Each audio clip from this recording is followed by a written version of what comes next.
Udah sampai di implikasi perawatan, Bu. Oke, saya keliru ini, malah keliru PPT. Itu PPT yang kemarin udah indikator pemantauan itu sudah. Sampai di mana terakhir? Terakhir sampai di pola pengasuhan keluarga. Kok masih keluar ini?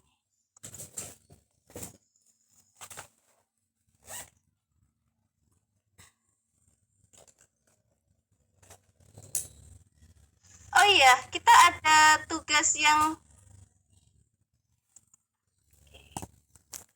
imunisasi ya. Nah, mulai sekarang teman-teman bisa bisa foto atau screenshot ya. Nanti di-upload di sini, di chat. Di-upload di chat ini. Ya. Nah, silakan nanti sembari ini atau mungkin sekarang bisa disiapkan dulu. Saya beri waktu sekitar 5 menit untuk tugasnya. Terus nanti difoto, di-upload di chat. Private ke saya nggak apa-apa. Private ke saya nggak apa-apa.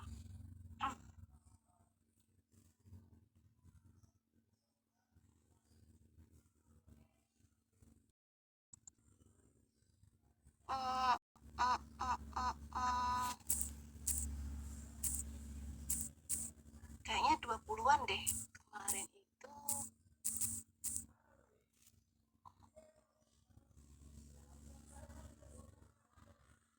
Oke, ada yang masuk.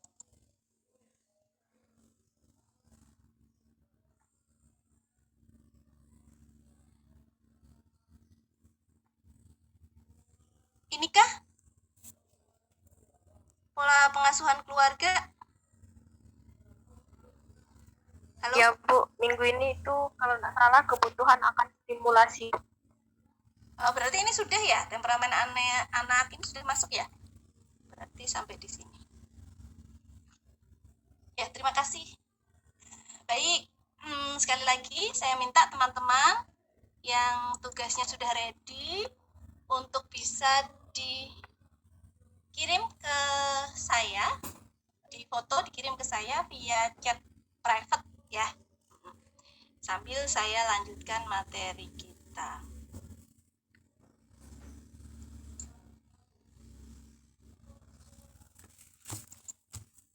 Kok nggak bisa? Ya. Nah, kita akan melanjutkan materi yang kemarin teman-teman. Ini kebutuhan akan stimulasi pada tumbuh kembang anak. Cikal bakal proses pembelajaran anak adalah pendidikan dan pelatihan. Ini jarang sekali, sejujurnya jarang sekali orang tua itu memahami benar-benar dalam aplikasi pelaksanaan hubungan dia dengan anak terkait pentingnya diklat pendidikan dan pelatihan. Jadi sebenarnya orang tua itu pendidik. Jadi sebenarnya orang tua itu pelatih. Ya. Nah, kadang orang tua juga kurang sabar terkait pemahaman tentang salah satu tugas pendidik dan pelatih ini.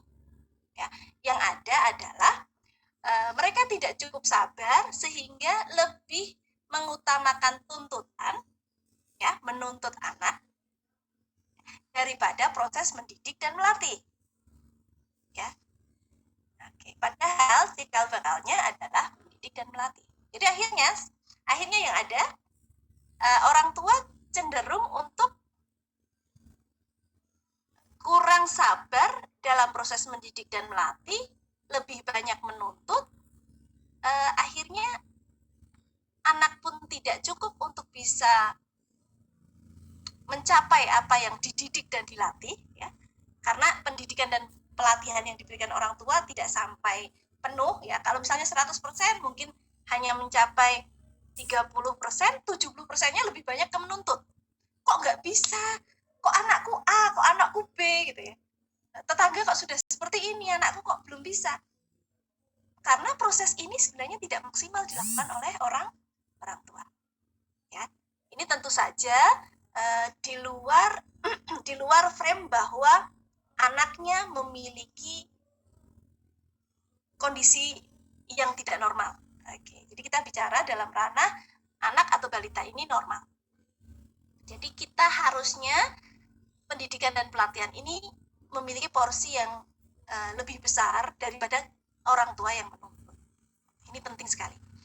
Stimulasi dini, ya, rangsangan dari lingkungan, bermain, mengajak bicara, ya, ini pun merupakan proses pendidikan dan pelatihan tadi. Ya, merupakan proses pendidikan dan pelatihan tadi. Ya, ibaratnya untuk bermain, untuk kemudian mengajak bicara anak, untuk mengajari anak pegang sendok, gitu ya, atau memberikan pendidikan dan pelatihan anak untuk belajar makan sendiri, gitu ya, itu orang tua benar-benar harus bersabar dengan salahnya megang sendok dulu. Ini mungkin sekian waktu. Dengan makan yang celometan, mungkin dia belum bisa memasukkan sendok ke mulut, ya. Yang kotor di mana-mana, ya.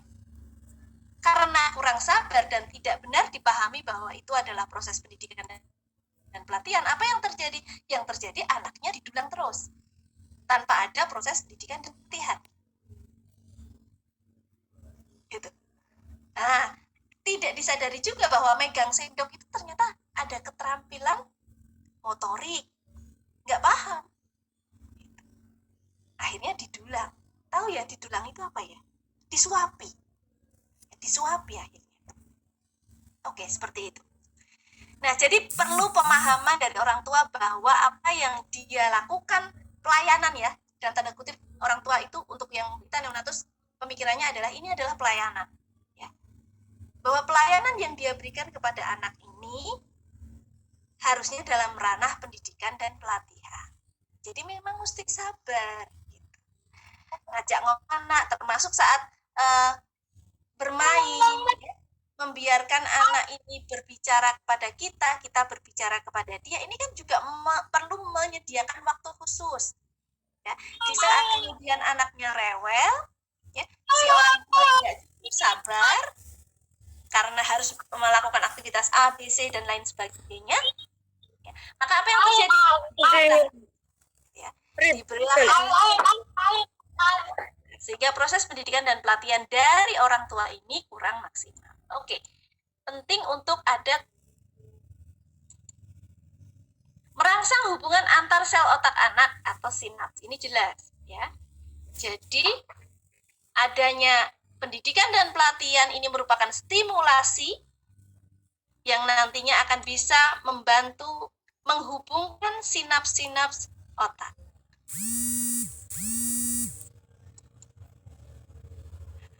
Ternyata saat hamil, ya, sel otaknya ada miliaran, ya. Tapi apakah mereka saling terhubung atau tidak, ini dipengaruhi sekali oleh adanya stimulasi. Semakin sering, semakin ragam stimulasi yang dilakukan semakin banyak, maka makin terbentuk sinapsnya, makin kuat relasi antar sel otak. Semakin banyak ragam yang diberikan, maka hubungan pun makin kompleks, ya. Nah, ini terkait apakah lebih dominan di otak kiri atau di otak kanan, ya. Otak kiri itu otak-otak intelijensi, otak kanan itu otak kreativitas.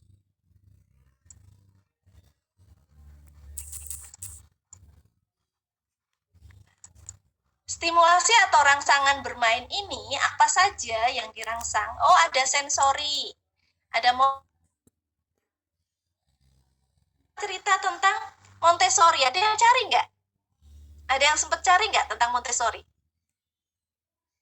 Raise hand coba. Belum ya? Oke, baca ya, baca, cari tentang Montessori. Itu bagus sekali untuk tambahan ilmu, utamanya tenaga kesehatan, dalam hal ini bidan, ya. Jangan sampai nanti klien Anda lebih pintar daripada Anda, karena memang ilmu itu upgrade terus, ya. Oke, sensorik, motorik, kognitif, komunikasi bahasa. Jadi ada kurang lebih sekitar 9, ya. Ini ya multiple intelligence itu. Jadi kecerdasan multiple. Oke. Cara merangsangnya bagaimana? Bisa dengan suara, musik, gerakan, ya, perabaan tangan, kaki, telapak kaki, ya.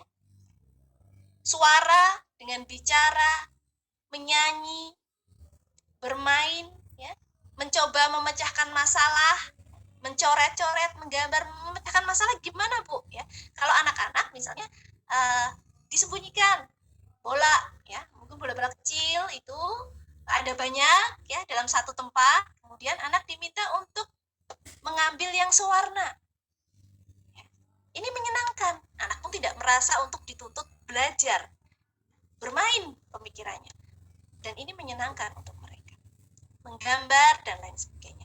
Menggambar juga kalau namanya anak kecil ya seperti itu. Jangan kemudian tidak boleh coret-coret tembok. Kalau memang tidak boleh maka buat tempat khusus yang sekiranya bisa dipakai anak untuk explore. Oke.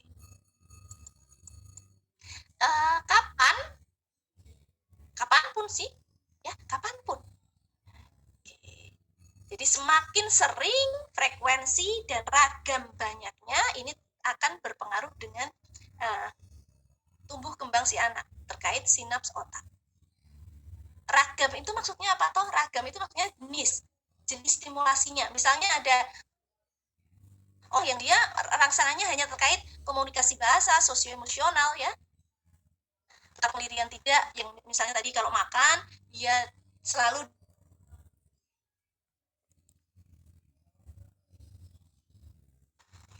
karena nggak sabar. Waktu dia harus makan, anaknya diberi tempat untuk makan, pasti berantakan dulu, ya. Nah, dan ini orang tua nggak sabar, akhirnya disuapi terus. Berarti dia tidak melakukan stimulus untuk kemandirian. Nah, itu beberapa contoh seperti itu. Jadi semakin ragamnya itu lengkap, semakin banyak ragamnya, dan semakin sering itu dilakukan, tentu semakin baik. Jadi kapanpun. Kapan stimulasi dilakukan? Bahkan saat dia dengar atau lihat ada yang ibu hamil, ya, kemudian mulai diajak bicara, ya, janinnya mulai diajak bicara, mulai diperdengarkan ayat-ayat suci, ya, kitab suci, mulai diperdengarkan musik klasik, ya, mulai ya, diajak komunikasi, ya. Dan ternyata dia memberikan respon. Ini artinya sudah mulai stimulasi dilakukan oleh orang tua. Diajak bicara, ya. Bahkan kalau di hipno, ya Mbak Cynthia, saya mau bertanya, ini mau kirim ke ibu tapi saya pakai HP nggak pakai laptop, itu caranya gimana ya ibu? Di chat nggak bisa sayang. Chat soalnya di chat WA apa gimana? Kalau di chat Zoom nggak bisa ya chat WA wes nggak apa-apa. Cuma saya itu takutnya kalau WA saya itu cepet sekali.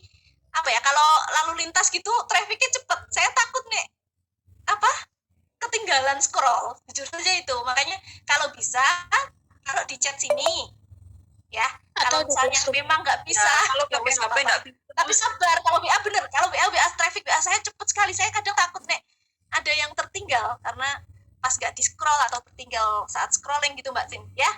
Oke. Ini kumpul satu kali di PJ aja Bu, nanti PJ-nya yang kirim satu kali ke Ibu. Boleh, silahkan monggo lah, monggo. Aku hanya nggak ingin repotkan sih tadi, tapi kalau memang teman-teman lebih nyaman seperti itu, it's okay. Iya Bu. Soalnya ini kami tidak pakai laptop, Ibu hanya pakai HP, tidak bisa kirim lewat Zoom. Bagi yang ya udah kasihan, ini ada beberapa yang sudah mengumpulkan di saya, di saya. Kalau yang belum DM via chat bisa dikumpulkan ke PJ, nanti minta tolong PJ bisa langsung saya. Nah, seperti itu mungkin tidak banyak ya anak yang kirim. Ini jadi satu mungkin lebih mudah saya nyarinya. Oke, terima kasih Mbak usulnya. Terima kasih ya Bu. Saya bisa. Oke, saya bisa lanjut ya. Ya, baik teman-teman. Sebentar.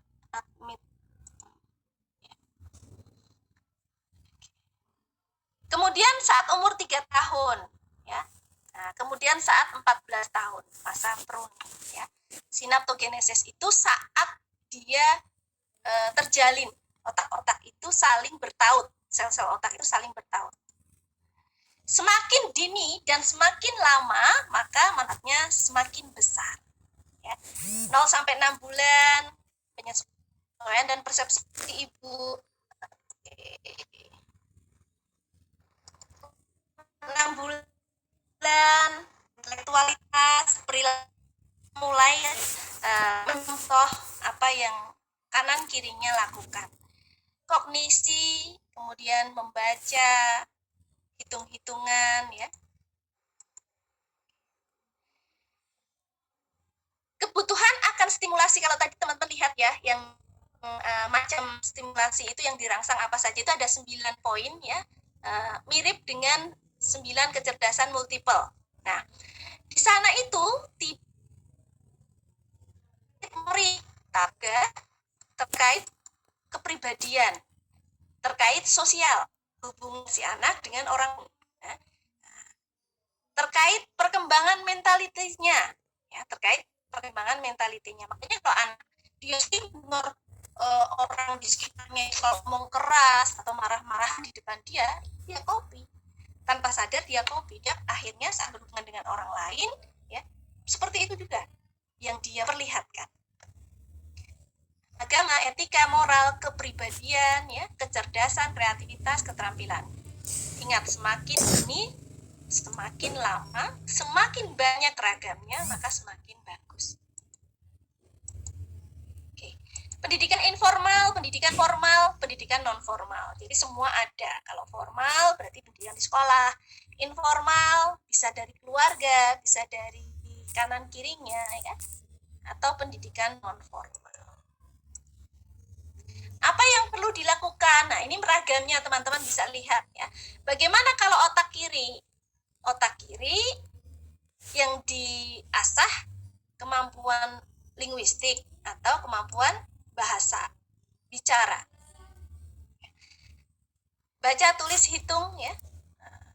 Daya ingat, sifatnya logik, analitis, ya, rasional. Kecerdasan pendidikan formal yang umum, ya, kecerdasan pendidikan formal yang umum dipahami oleh masyarakat kita, terutama yang berada di bawah pendidikan dinas pendidikan, ya, karena sekarang banyak sekali homeschooling, sekolah alam atau unschools, ya, yang dia tidak berada di bawah dinas pendidikan, ya. Nah, kalau yang seperti itu memang kecerdasan yang dipahami oleh mereka, ya, 9 multiple intelligence itu, ya. Oh, jadi ada anak nih yang memang dia berbakat seperti ini, kecerdasan dia ada di sini. Tapi kalau yang di pendidikan formal, maka ya pendidikan yang dianggap cerdas, ya, yang IP-nya bagus kalau di teman-teman ini, atau yang kalau di sekolah dasar, ya, nilainya yang bagus.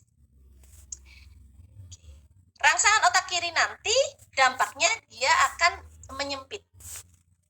Jadi tajam, ya. Jadi semakin luas, kemudian dia akan tajam mengerucut pada ekspertis apa. Teman-teman, saya permisi minum sebentar nih. Tenggorokannya agak nggak enak.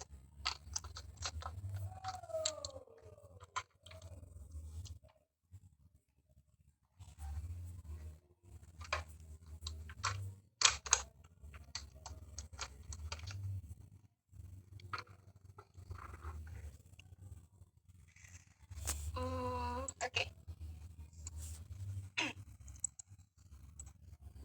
Nah, ini kalau otak kanan. Jadi tadi saya sampaikan di depan, otak kiri itu intelektualitas memang. Kalau otak kanan itu terkait kreativitas, dan sekarang ini kalau bicara karir, kalau bicara sukses dalam tanda kutipnya orang-orang umum, gitu ya, ini yang ternyata saat setelah dewasa, saat setelah kita itu kerja di area-area tertentu, sangat menunjang apakah kita bisa sukses atau tidak, ya. kecerdasan di area-area otak kanan ini. Maaf, saya sambil admit teman. Apa saja kalau yang tadi itu mengerucut, dia semakin sempit, kalau ini semakin luas. Terkait dengan emosi, perasaan. Kalau tadi, bahasa yang dimaksud ini terkait tata bicara ya, kemampuan bahasanya. Kalau yang di sini, gaya bahasanya. Ya. Kapan dia mesti bicara keras, kapan dia mesti bicaranya pelan, kapan dia perlu sopan, santun, ya. Sifat hati-hati, ya, waspada, ya. Pengenalan diri dan lingkungan, ya. Kemampuan-kemampuan musikalitas.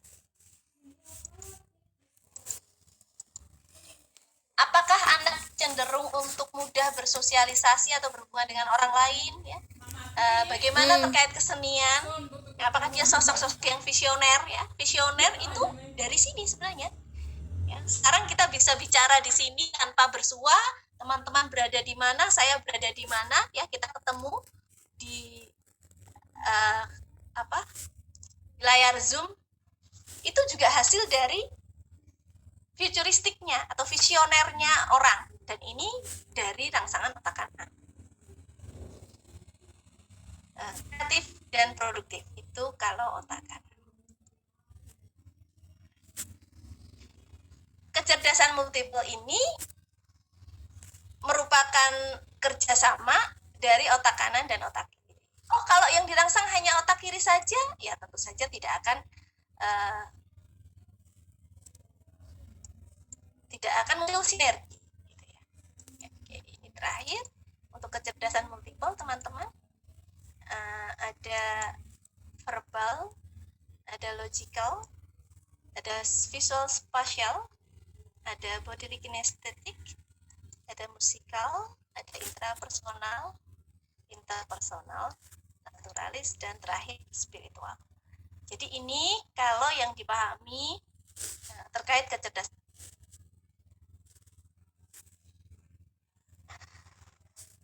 Poin kecerdasannya masing-masing. Dan tanpa kita sadar, ini terbentuk dari rangsangan yang kita terima dulu. Oke, dari sini, sebelum kita masuk ke deteksi dini, ada pertanyaan enggak? Kalau tidak, kita masih punya waktu sekitar 8 menit.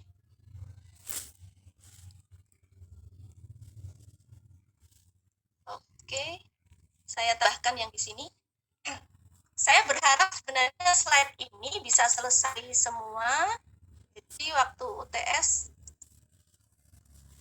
bisa masuk. Nah, nanti saya coba. Iya, Angelina?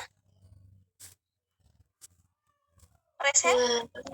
Ibu, maaf Ibu, saya mau bertanya. Iya.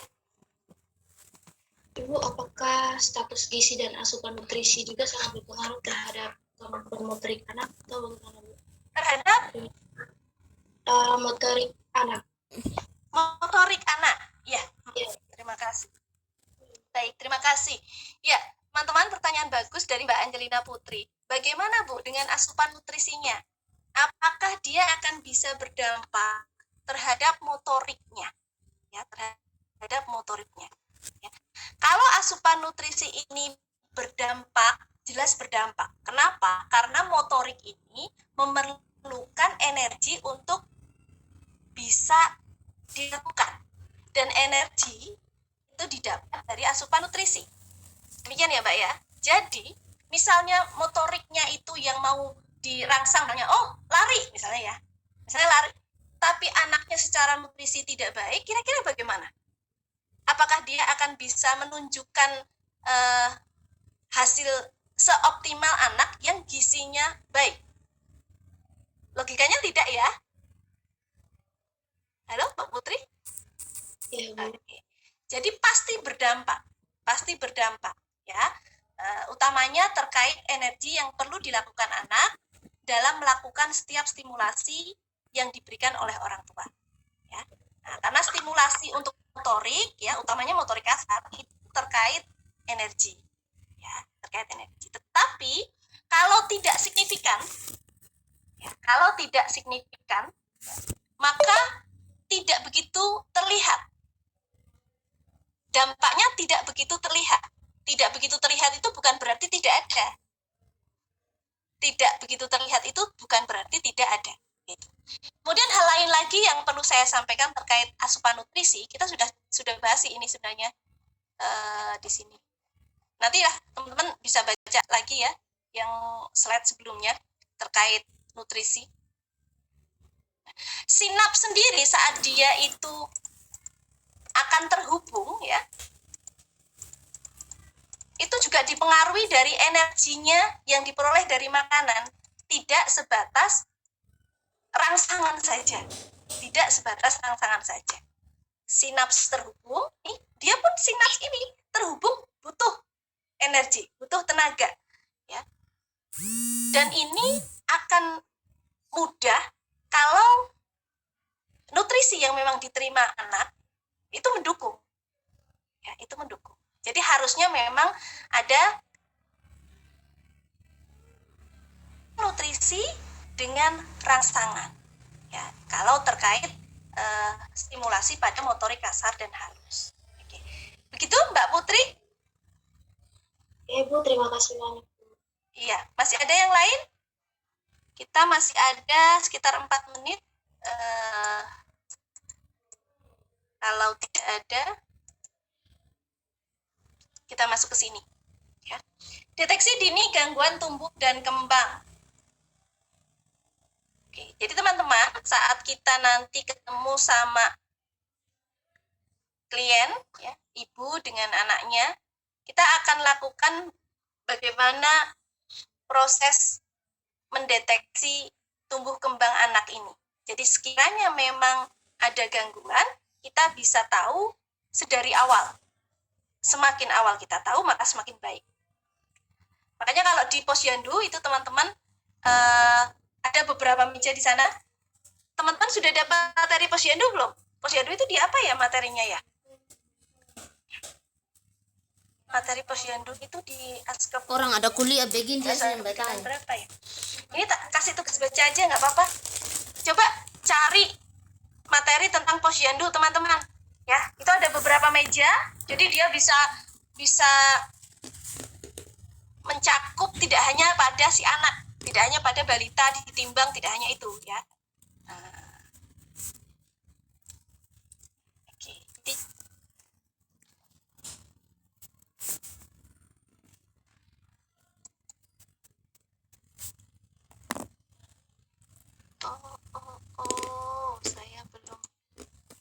saya ternyata belum record teman-teman. Recording in progress.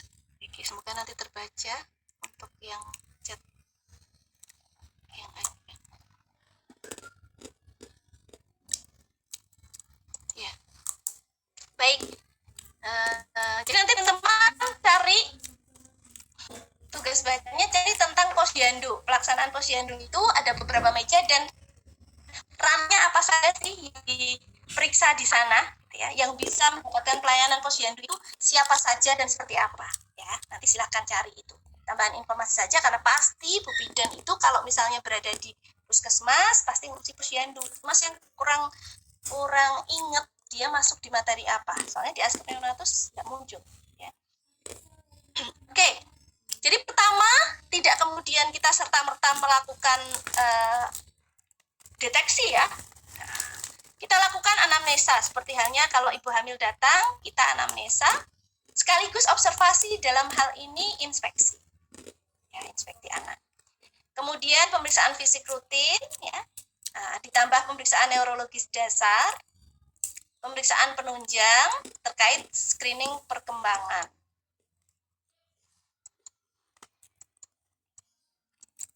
Kemarin saat kita ulas tentang indikator tumbang, kita sudah bahas tentang apa manfaatnya berat badan, panjang badan, ya, lingkar kepala, ya. Kita sekarang akan lihat nanti masing-masing dari ini.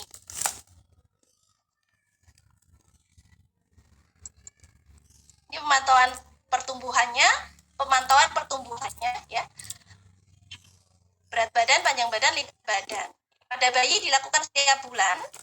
pada balita setiap 3 bulan dan pada anak usia sekolah setiap 6 bulan.